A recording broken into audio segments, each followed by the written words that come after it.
Welcome, good people, to day 2 of books that prove hair is more than just style. Novels you feel in your roots. This is a 7-day series, a funkyRedhead series. And today we explore the signs and symbols and themes in The Red Tent, a story braided with ritual, memory, and the quiet lives or the quiet power of women's lives. So when reading The Red Tent, don't just follow the story. Read for the rhythms that move beneath the surface, go below the superficial. It's a novel of ancient womanhood told through the voice of Dinah, a minor figure in biblical text who becomes the center of her own history in this story. It's not a book about hair, but hair is threaded quietly throughout it as a symbol of sacred time, collective identity, and care passed down through touch. Totally different from yesterday's book, from book 1, The Hairdresser of Harari, but touch is there. If you're a hairdresser, you're touching people, their lives, their hair, their scalps, their hearts. So look for hair and ritual in this story. Watch for the ways women gather and groom one another. And then you notice that hair becomes part of how time is marked. Like time is in cycles, in transitions. It's grief. It's about celebration.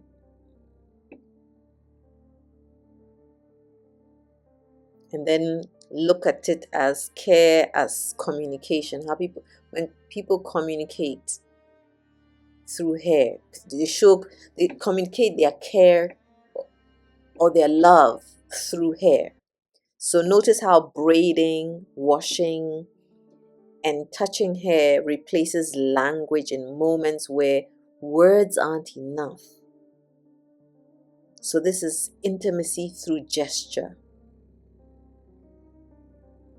And then look at the symbolism in the length of the hair, length of the texture, and the season. The women in this book live by natural rhythms, and their hair changes with their lives. Think about how your own hair has marked phases in your life, in your journey. And you may ask, why does all this matter? Well, the novel asks you, what does it mean to witness your own life and the lives of others in their entirety? Hair is never a central plot point, but it's always there, woven into the rituals, the lineage, the survival. So consider rituals when you're reading this book, and think of the rituals you perform daily in your lives, hair related and unhair related. And a ritual is going to your hairdresser every week or every 2 weeks or every month, combing your hair first thing in the morning, brushing it, braiding it at night before you go to bed, moisturizing it before you go to bed. Or there's so many rituals and patterns. How do you mark change through care in your life? What stories are stored in the hands that have braided your hair? Your mother's hands, your grandmother's hand. Who was the first person who touched your hair or who you remember doing your hair? Sometimes it's the housekeeper.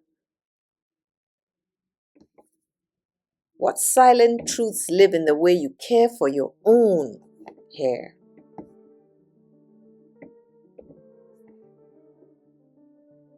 Why do you do your hair a certain way? Why do you follow certain rituals or routines? Like I always wash my hair.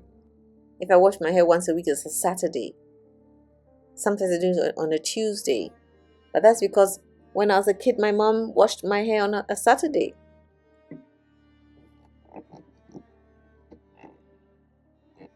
So let the red 10 show you how hair can hold memory, mark womanhood, and speak even in silence.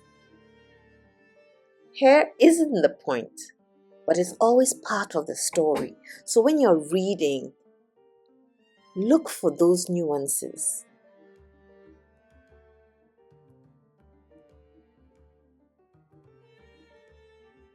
Think about that. Hair may not seem significant, but it is. It totally is. When I think of there's a YouTube channel where they had this product called Chibe. It's a plant product that supposedly grows your hair, but in actual fact, it's not really the plant product. It's actually the routine that these women in Chad, in particular, there are other countries where Chibe is used, and how they entwined it into a routine and into the braiding of their hair and holding this product inside the hair. So the hair actually is bound by the product. But it's a whole, when you watch the video, you see them seated on the ground, they're chatting, and there's one person who is doing this process. It's a whole process of how she puts the product in the hair and she combs it through. And this is in the middle of nowhere in Chad somewhere, you know. And you know that conversation, that ritual of doing somebody's hair, they're chatting, it's their me time, and there's a little baby somewhere around them, you know. And it's not just anybody, there's always that one person, even with you and your friends who can do hair or can at least try, you know. So you look for those kinds of things in this novel to show you how hair is so important in different cultures.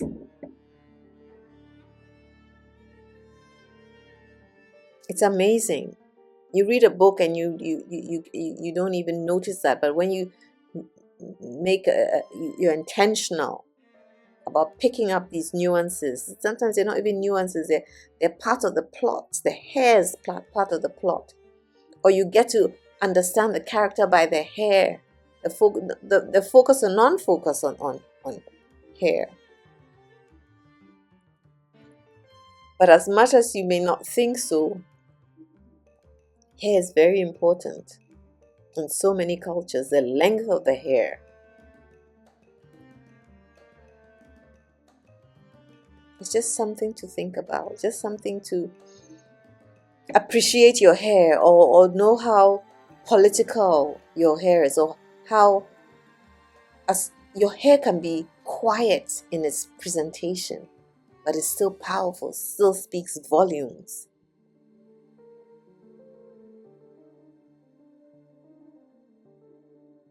Think about it in the context of where you grew up, your culture, your traditions. How do people see hair? How do men see hair on a woman?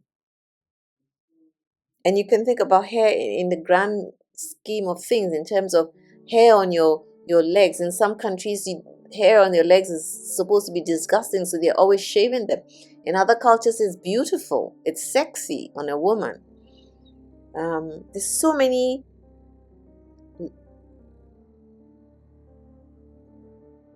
details, you know.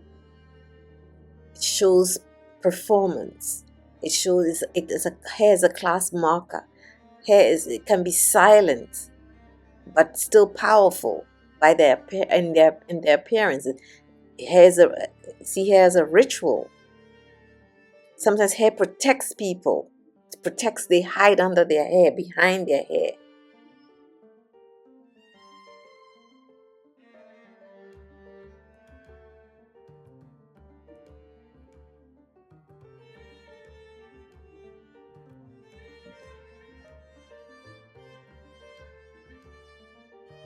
because this book speaks about how the novel weaves together the lives of women through their cycles, the seasons, and sacred rituals. Hair is in this book becomes part of the ritual language passed from woman to woman. Imagine. And that's what that YouTube channel video sort of portrayed to me, is that these were women of different generations. There were women both about the same age. Then there was a younger child. Then there was a baby. In those conversations, information is handed down. So pay attention to the ways hair marks time. It's braided before weddings, unbound during mourning, perfumed for celebration. Hair is always a focus, hair isn't always a focus, but it's always there. It's quietly speaking. It's there. Look for how hair helps create belonging in a community of women, how it connects mothers and daughters, and how it's present during transformation. I think of as I'm talking about this book, I think about how my mother spent time on us. She washed my hair on a Saturday. She combed my hair every morning. She combed my sister's hair every morning, my cousin's hair every morning. Everyone's hair got done every day. And Saturday was wash day. And it was seamless. I only remember my hair being washed, but everybody's hair got washed and she did it one after the other, but we were not stuck in a room no. So I always saw my hair getting washed and taken care of by myself. She gave you that time, everybody that time. Obviously, my sister's hair must have been done before me or whoever else was there. But we were not all together. It was like a little private time for everybody. So there's a connection between me and my mother in those moments. And this book it shows it, how hair connects mothers to daughters, and how it presents, how its presence during transformation is practical, is sacred, is washed, is oiled, is combed, is cared for, and offered as a love for preparation. So I feel that was my mother's love, in addition to all the other things she did. So in this novel, hair is a silent witness to all these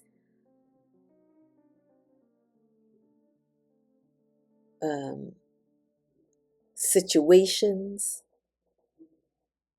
cycles, times in people's lives.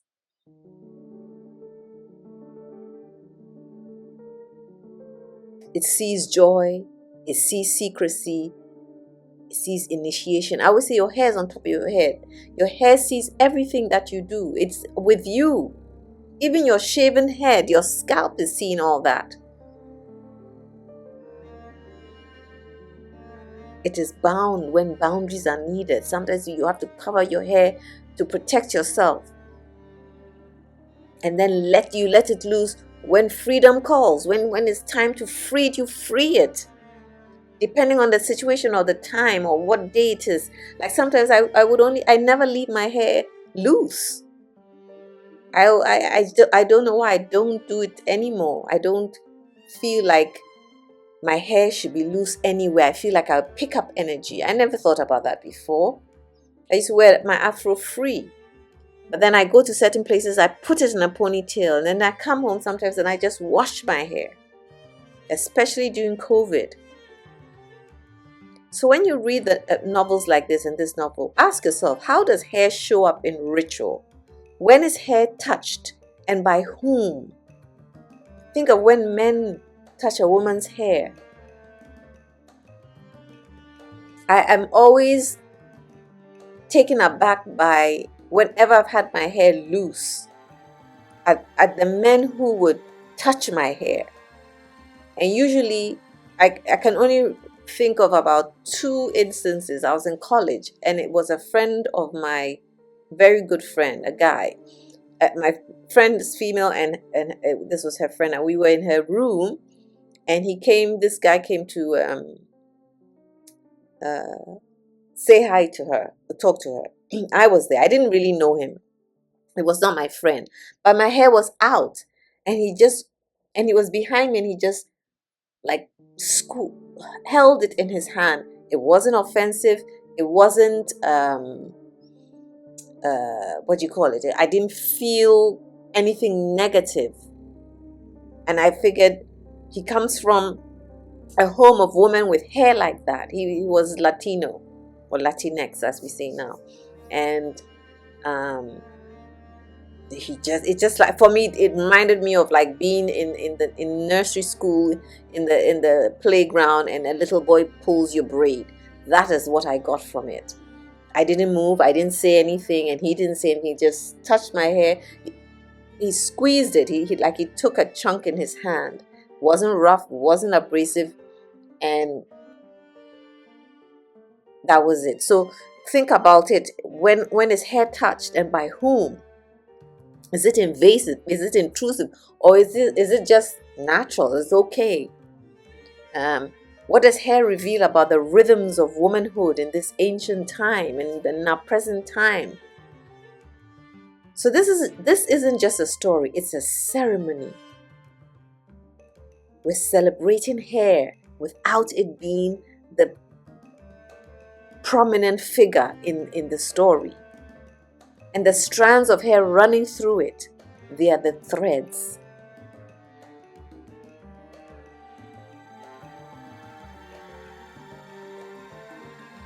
So we continue.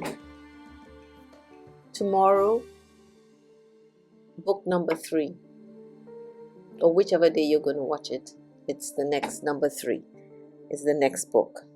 So I hope this stimulates you and inspires you and motivates you to read books. And when you read them, and see whatever picture is painted of the character, what do they look like to you? What's their hair like? Is it a significant part of the story or the plot, or is it just irrelevant? And just have a different point of view when you're watching or reading a book. I hope this just stimulates something in you, triggers something in you positively. So the next book, take care.